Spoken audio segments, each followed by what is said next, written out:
We started the morning in the south channel of Sawmill Bay, and we decided to sail north around Hook Island and head to Butterfly Bay, and later on to Maculate Bay. As we started to sail north, we got some good views of Hayman Island, and the wind picked up, so it was a little bit rough, but it was some fun sailing. Heading over to Butterfly Bay to have some lunch and do a quick snorkel.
Once we're in Butterfly Bay, the weather started to close in fairly quickly, and we knew we were going to be exposed directly to any storms.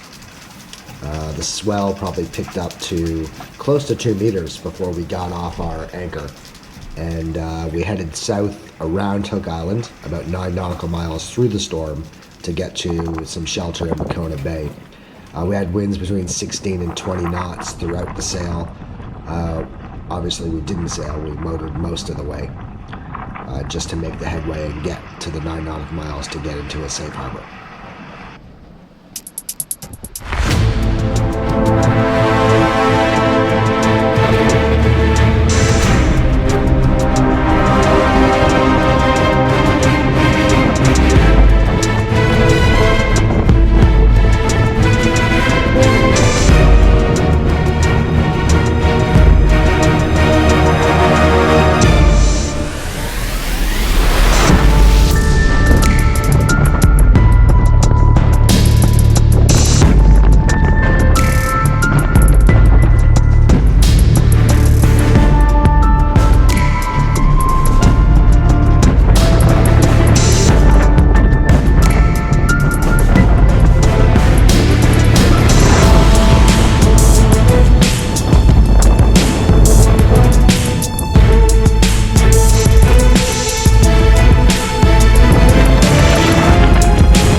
Once we reached Makona Bay, the weather looks pretty good, but it started to close in again. And although we're sheltered from every direction except due south, and the storm was coming from the north to the northeast, we still had a rough night, as this video here shows another boat at anchor with a bit of sway.